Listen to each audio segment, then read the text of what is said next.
And welcome to the first summary video for the GCSE topic of cell biology. In this lesson, we're going to be focusing on prokaryotes and eukaryotes and exploring the questions, what is a prokaryote? What is a eukaryote and what is the difference between the two? As well as we're going to look at eukaryotes and the two different forms of eukaryotic cells, primarily animals and plants. So before we start, we of course need to introduce our first piece of vocabulary, and that is the word organism. If you're unfamiliar with what the term organism means, an organism is just a living thing. Organisms range from you and me, to the trees and grass, and even to your household pets. Organisms also include the living things that we cannot see with the naked eye, and this would include life such as bacteria, as well as fungi and molds.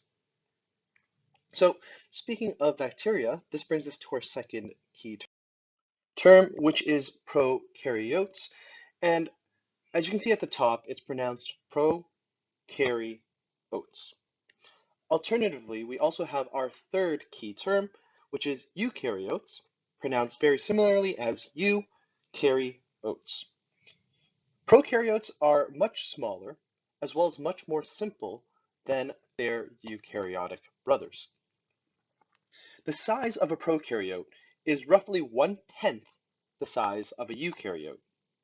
Additionally, prokaryotes are mainly found as unicellular organisms, where eukaryotes can be found as both unicellular, but more importantly, multicellular organisms.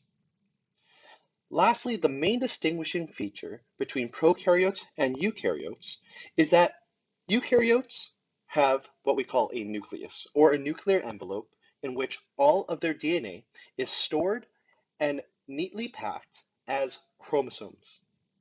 In a prokaryote, you'll have what we call a nucleoid, or a single DNA molecule, which freely floats inside of the intracellular fluid, or the cytoplasm. Additionally, prokaryotes might also have a secondary form of DNA known as a plasmid, but we're going to talk about that a little bit later in this lesson.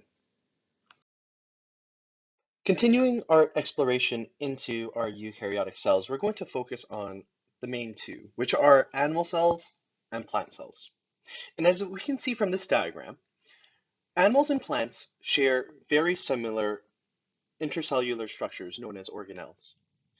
The first one, of course, has to be the nucleus. As both of these are considered eukaryotic, both cells must, of course, contain a nucleus in which controls all of the cell's functions. Our second organelle is called the cytoplasm, and it is inside the cytoplasm, a gel-like substance found inside of all cells, that chemical reactions take place. Thirdly, we have the cell membrane. And the cell membrane kind of acts like a bouncer. We describe the cell membrane as being semi-permeable, meaning that it lets certain things in or out. And this can range from allowing water in or out of the cell or salt, but for the most part, it will not allow things in which will damage the cells inside. Next, we have the ribosome, which is where protein synthesis takes place. Ribosomes are important for making the proteins that help support our cell, as well as making enzymes to help chemical reactions take place. Next, we have the mitochondria, better known as the powerhouse of the cell, and the mitochondria is responsible for cellular respiration, or the production of energy. It is important to note that respiration is not breathing. Respiration is, in fact, the usage of oxygen to break down glucose molecules to create energy. In the plant cell, we notice that there's also 3 extra organelles in which the animal does not have. And this, of course, is because plants complete different processes to live.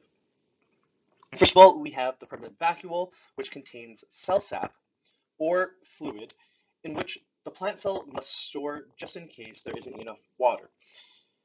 As we know, plants complete something called photosynthesis to make their food, while animals, which are primarily consumers, must eat other living things to survive. Speaking of photosynthesis, you have the chloroplast, which is the site in which photosynthesis occurs, as well as you have what we call a cell wall, which is rigid and helps the plant cell maintain its structure and support it from bursting. So please take a moment just to register in all of the different organelles. The first five, the cell membrane, the nucleus, the cytoplasm, the mitochondria, and the ribosomes, are present in all eukaryotic cells. The cell wall, the permanent vacuole, as well as the chloroplasts, are found only in plant cells. And lastly, for bacteria, they have something called a flagellum, which is a tail that enables the movement of the bacteria cell. You have a nucleoid, which is a long strand of DNA in the bacterial cell, as well as you have plasmids, which are small single rings of DNA. So in summary, prokaryotes are simple and single-celled. Eukaryotes are much more complex and make up multi-celled organisms. Eukaryotes can be further split into two groups, animal cells and plant cells, and most cells share the same organelles which function in a very similar way to ensure that they are able to survive. So thank you for listening to this first lesson on cell biology, prokaryotes, and eukaryotes, and we'll see you in the next one.